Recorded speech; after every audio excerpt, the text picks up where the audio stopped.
नमस्कार दोस्तों, हमारे YouTube चैनल ऑफिशियल SY में आपका स्वागत है। आज इस वीडियो में हम आपको बताएंगे भागवत गीता के बारे में। दोस्तों, महाभारत के युद्ध में भगवान श्री कृष्ण ने रणभूमि में खड़े होकर पांडु पुत्र को बहुत ही अनमोल ज्ञान सौंपा था, जो कि कृष्ण अर्जुन संवाद के नाम से ही नहीं बल्कि भगवत गीता ज्ञान तथा गीता के उपदेश के नाम से भी प्रचलित हुआ। परंतु भगवत गीता ज्ञान सिर्फ अर्जुन के युद्ध विजय के लिए ही नहीं बल्कि सारे संसार के भलाई के लिए भी था। तो आइए आपको रहस्यमयी श्रीमद् भगवत गीता के चौंका देने वाले 11 रहस्य के बारे में बतलाते हैं। 1. श्रीमद् भगवत गीता के ज्ञान को प्रभु श्री कृष्ण ने पांडु पुत्र अर्जुन को कुरुक्षेत्र में खड़े होकर दिया था और यही श्री कृष्ण और अर्जुन के बीच का वार्तालाप कृष्ण अर्जुन संवाद के नाम से जाना गया। 2. श्री कृष्ण अर्जुन संवाद के द्वारा स्वयं परमेश्वर अर्थात प्रभु श्री कृष्ण ने इस संसार को बहुत ही बहुमूल्य ज्ञान दिया था, जो कि श्रीमद् भगवत गीता के नाम से जाना गया। कहते हैं उस समय प्रभु श्री कृष्ण योगरूढ़ थे। 3. श्रीमद् भगवत गीता के चौथे अध्याय में प्रभु श्री कृष्ण जी कहते हैं कि इससे पहले अर्थात पूर्व काल में मैंने इस योग की दीक्षा विवस्वान को दिया था और फिर विवस्वान ने मनु को दिया और मनु ने इक्ष्वाकु को दिया और इस तरह से पीढ़ी दर पीढ़ी यह योग महर्षि और राजाओं तक पहुंचता गया और अंत में विलुप्त हो गया और अब इस योग की दीक्षा मैं तुम्हें दे रहा हूं। हिंदू परंपरा के अनुसार यह योग रूपी ज्ञान सबसे पहले भगवान सूर्य को मिला और फिर उनके पुत्र वैवस्वत मनु को मिला। 4. भगवान श्री कृष्ण के गुरु घोर अंगिरस थे। अंगिरस ने देवकी नंदन श्री कृष्ण को जो उपदेश दिया था वही उपदेश भगवान श्री कृष्ण ने अर्जुन को दिया और वही उपदेश था श्रीमद्भागवत गीता का ज्ञान।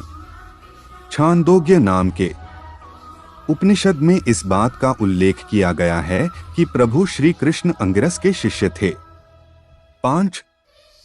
श्रीमद्भागवत गीता में कर्म, ज्ञान और भक्ति के बारे में चर्चा की गई है। इसके अलावा इसमें याम, नियम तथा धर्म कर्म के बारे में बताया गया है। श्रीमद् भगवत गीता के अनुसार ईश्वर एक है। श्रीमद् भगवत गीता को पढ़ने पर समझ आती है कि श्रीमद् भगवत गीता के प्रत्येक शब्द पर एक ग्रंथ लिखा जा सकता है। श्रीमद् भगवत गीता में सृष्टि उत्पत्ति, हिंदू संदेवाहक क्रम, जीव विकास क्रम, मानव उत्पत्ति, धर्म, कर्म, योग, ईश्वर, देवी देवता, प्रार्थना, उपासना, याम, नियम, मोक्ष, राजनीति, युद्ध, आकाश, अंतरिक्ष, धरती, वंश, संस्कार, कुल, अर्थ, नीति, जीवन प्रबंधन, पूर्व जन्म, राष्ट्र निर्माण, कर्म सिद्धांत, आत्मा, त्रिगुण की संकल्पना तथा प्रत्येक प्राणी में मैत्री भाव इत्यादि की जानकारी। 6. श्रीमद् भगवत गीता भगवान श्री कृष्ण की वाणी है। श्रीमद् भागवत गीता के प्रत्येक श्लोक में ज्ञान रूपी प्रकाश है और जिसके प्रफुल्लित होते ही अज्ञान का अंधकार नष्ट हो जाता है। कर्म, ज्ञान और भक्ति योग मार्ग का विस्तृत वर्णन किया गया है। इस मार्ग पर चलने से मनुष्य निश्चित रूप से ही परम पद का अधिकारी बन जाता है। 7. भगवान श्री कृष्ण का जन्म 3112 ईसा पूर्व हुआ था। इसके बाद कलयुग का आरंभ शक संवत 3176 वर्ष पूर्व की चैत्र शुक्ल एकम प्रतिपदा को हुआ। वर्तमान में 1939 शक संवत चल रहा है। आर्यभट्ट के अनुसार 3137 ईसा पूर्व महाभारत का युद्ध हुआ था।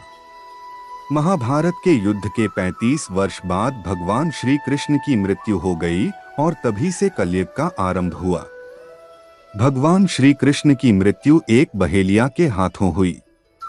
उस समय भगवान श्री कृष्ण की आयु 119 वर्ष थी। आर्यभट्ट अनुसार श्रीमद् भागवत गीता का ज्ञान 5154 वर्ष पूर्व श्री कृष्ण ने अर्जुन को दिया था। 8. हरियाणा के कुरुक्षेत्र में जब श्री कृष्ण ने अर्जुन को यह ज्ञान दिया तब एकादशी तिथि थी और उस दिन रविवार था। श्री कृष्ण ने श्रीमद्भागवत गीता ज्ञान लगभग 45 मिनट तक दिया था। श्रीमद्भागवत गीता में श्री कृष्ण ने 574, अर्जुन ने 85, संजय ने 40 और धृतराष्ट्र ने 1 श्लोक कहा है। 9.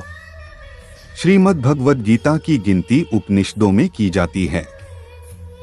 यही कारण है कि इसे गीतोपनिषद भी कहा जाता है। श्रीमद्भगवत गीता महाभारत के भीष्म पर्व का अंश है। महाभारत में श्रीमद्भगवत गीता का कुछ स्थानों पर हरिगीता नाम से उल्लेख किया गया है। 10. श्री कृष्ण ने श्रीमद्भागवत गीता का ज्ञान अर्जुन को दिया क्योंकि वो अपने कर्तव्य पथ से भटककर सन्यासी और वैराग्य जैसा आचरण करके महाभारत का युद्ध छोड़ने को तैयार हो गए थे। वह भी ऐसे समय जब सेना डटकर मैदान में खड़ी थी। ऐसे में भगवान श्री कृष्ण को अर्जुन को उनका कर्तव्य बोध कराने के लिए यह श्रीमद्भगवत गीता का ज्ञान देना पड़ा। श्रीमद्भगवत गीता को अर्जुन के अलावा संजय ने सुना और फिर संजय ने यह ज्ञान धृतराष्ट्र को सुनाया। 11. श्रीमद्भगवत गीता एकमात्र ऐसा दिव्य ग्रंथ है जिस पर इस संसार की समस्त भाषाओं में सबसे ज्यादा टीका, भाष्य, व्याख्या, निबंध, टिप्पणी, शोधग्रंथ इत्यादि लिखे गए हैं। आदि शंकराचार्य, रामानुजाचार्य, मध्वाचार्य, निम्बार्क, भास्कर, वल्लभ, श्रीधर स्वामी, आनंद गिरी, मधुसूदन सरस्वती, संत ज्ञानेश्वर, बाल गंगाधर तिलक, परमहंस योगानंद, महात्मा गांधी, सर्वपल्ली डॉ. राधाकृष्णन, महर्षि अरविंद घोष, एनी बेसेंट, गुरुदत्त, विनोबा भावे, स्वामी चिन्मयानंद, चैतन्य महाप्रभु, स्वामी नारायण, जयदयाल गोयंदका, ओशो रजनीश, स्वामी क्रियानंद, स्वामी राम सुखदास, श्री राम शर्मा आचार्य आदि सैकड़ों विद्वानों ने श्रीमद्भागवत गीता पर भाष्य लिखे तथा प्रवचन दिए हैं। लेकिन कहते हैं कि ओशो रजनीश ने श्रीमद्भगवत गीता पर जो प्रवचन दिए हैं वह दुनिया भर के सर्वश्रेष्ठ प्रवचनों में से एक है। तो दोस्तों, इस वीडियो में बताई गई बातों का ध्यान दें। अगर आपको यह वीडियो अच्छा लगा हो तो इस वीडियो को शेयर जरूर करें व इसी तरह की और वीडियो पाने के लिए हमारे चैनल ऑफिशियल SY को लाइक सब्सक्राइब जरूर करें। धन्यवाद।